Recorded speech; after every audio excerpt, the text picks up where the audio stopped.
Despite what I said last part, I've decided to swap the order of what I'm going to talk about in this video. So I'm starting off with the Joker, and I'm going to end on Harley, as I feel the flow would be better.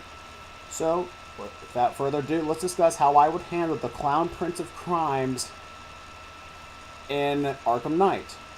So, I really didn't want to see the Joker that much in Arkham Knight, as I feel it would have been interesting to see a post-Joker Gotham, which I don't think they explored very much of. But I do feel that some of the better interactions in the game did come from the Joker hallucination, so I do want to keep them in. But let's add a little twist to that, make this a little more interesting. So I'm keeping the Ace Chemical segment as is, leading up to Batman disarming the bombs when Joker initially shows up as the first hallucination. But he's not alone. Joining the Joker is Talia, Bruce's parents, and Jason as Robin. That's right, they'll be bothering Bruce throughout the game as well, just nudging him as his subconscious just messes with him. All the stuff he's held back for years. His guilt over Jason and his parents, his loss of Talia, all of his perceived failures. And as Bruce conquers each one throughout the game as they fade away, the Joker looks a little bit better, a little more healthy. And he starts popping up a lot more, when previously he was just very sparingly showing up every once in a while. Until we get towards the end where Batman surrenders to Crane. And we have that sequence where we fight the Jokers before we snap his neck. That part we continue onwards, as in the base game. Despite the fact I will be rewriting the ending of Arkham Knight to fit a more satisfactory conclusion in my eyes, I still want to keep the final Joker segment, as I feel that is a really good sequence in the original Arkham Knight games, so I don't want to change a whole lot about that, if anything, as that was a good way to bookend the Joker segment in the Arkham series after everything. Though, there is one thing I want to change, and it's just a line delivery of the infamous "I am vengeance, I am the night, I am Batman" line. I feel like in the original game, Conroy didn't give that line the emphasis it needed. It was too fast. I think there should have been more weight and emotion put into that final line read of one of the best lines from the animated series, as, well, it just felt kind of underwhelming. Kind of like the Joker monologue in the Killing Joke animated movie. It was way too fast for my taste, so we couldn't savor all the little emotions that could have been brought in by the vocal performances. But that's neither here nor there. Alright, now that we've gotten the Joker out of the way, let's move on to the fun stuff. The big changes, shall we? Now, let's move on to Harley Quinn.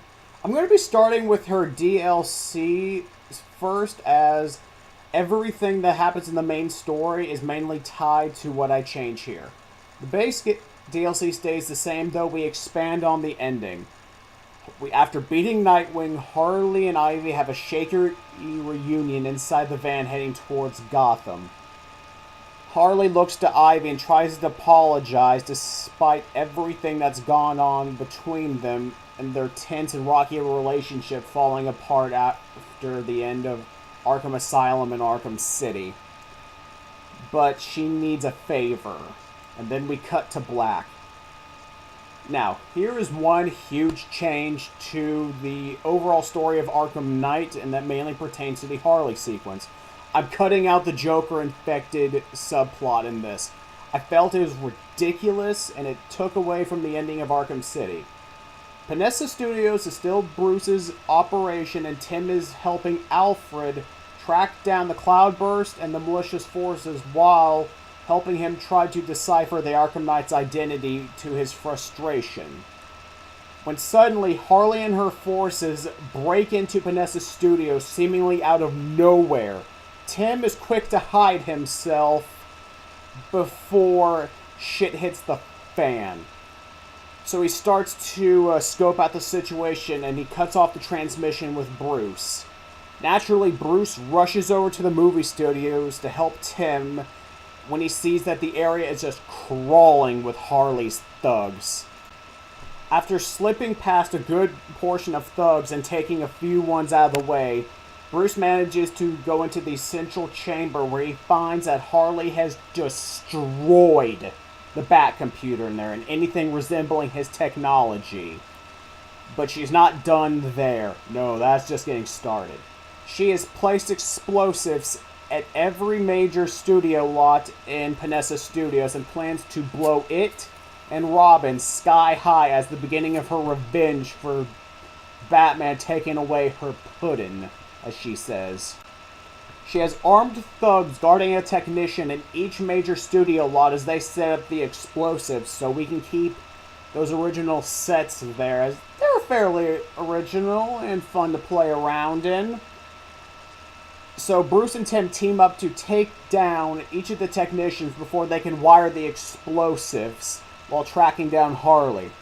While all this is going on, Harley has tapes of the Joker just playing constantly, so you can hear his voice or faint echoings of his laugh in the movie studios. Now, I still want the Jason flashbacks to take place here, or at least get started, because that's going to be tied into another part of this rewrite. So those are staying the same here. But moving on.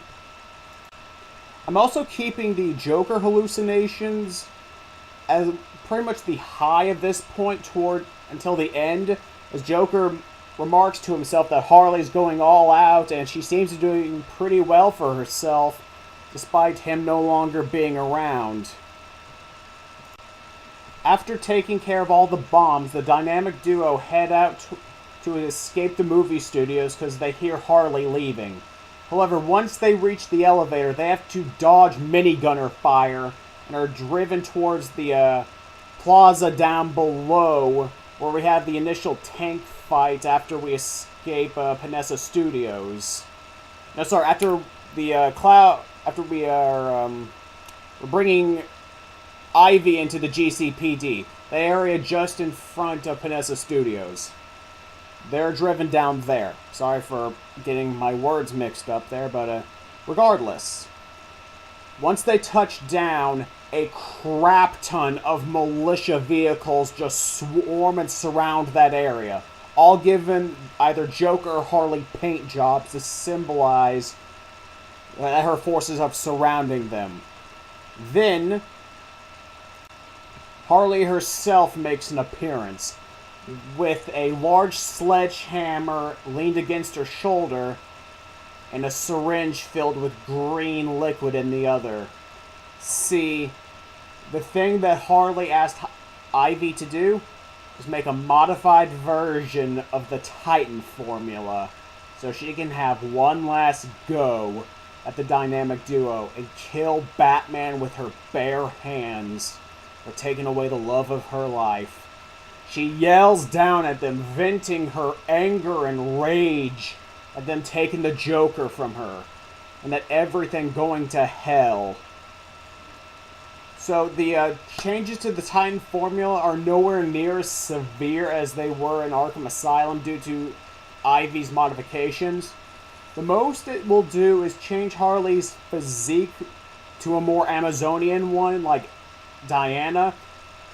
Green veins start appearing on her body, the traditional glowing green eyes. Her nails lengthen to makeshift claws, and bits of bone start popping up like normal, though not to the same extent as the Titan henchmen in Arkham City. And Asylum, obviously. With her transformation now complete, she grabs the massive sledgehammer in her hand, jumps down, and is ready to begin her assault. cue boss fight. And I want this to be a fairly challenging one. I don't know how I would exactly program the mechanics, but I want Harley to be very mobile, showing off her enhanced acrobatics alongside her newfound monstrous strength and stamina. Probably do some of the swinging motions, kind of like if you shot Hammer in Arkham City with the remote electrical charge. Maybe she could have a spinning attack like that where you have to dodge out of the way. And I'm just spitballing here, but let's move on from that. After you beat Harley, Batman and Robin are about to apprehend her whilst preparing to fight her forces when, bang! A loud sniper shot echoes out in the distance. Harley feels cold. She looks down at her chest, at the gaping, bloody hole where her heart used to be. She tries to sputter out words as she just clutches the wound on her chest and she falls to the ground. Harley's thugs are shocked. They're just murmuring to themselves like, what the hell just happened? Did Batman kill her? Who shot her?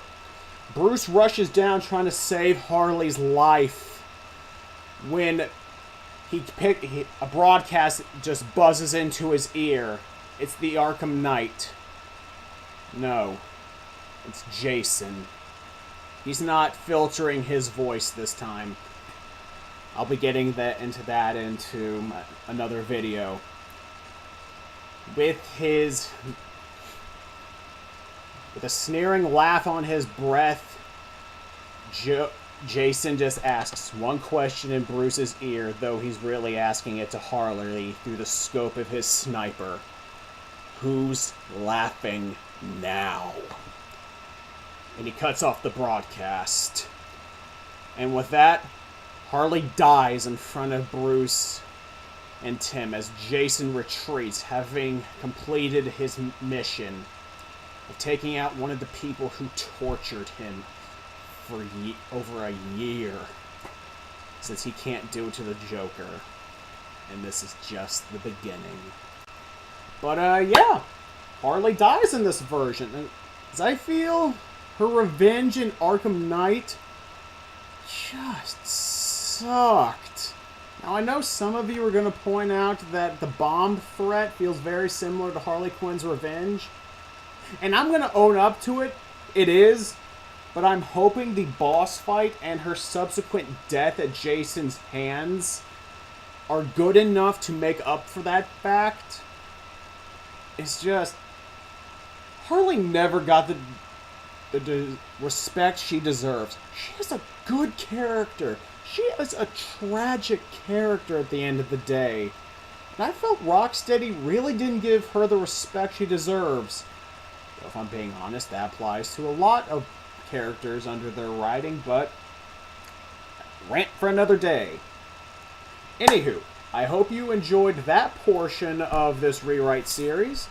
Up next, I am going to be touching up on stuff I brought up here, and I'll be handling Jason's character in the next rewrite. I hope you enjoyed this, so have a nice day, people. Like the video, please. Drop a comment if you enjoyed, and if you feel like it, subscribe for more content from me in the future. My Twitter is in the description if you want to give me a follow for updates on future videos. And with that, have a good night. I got a movie to see.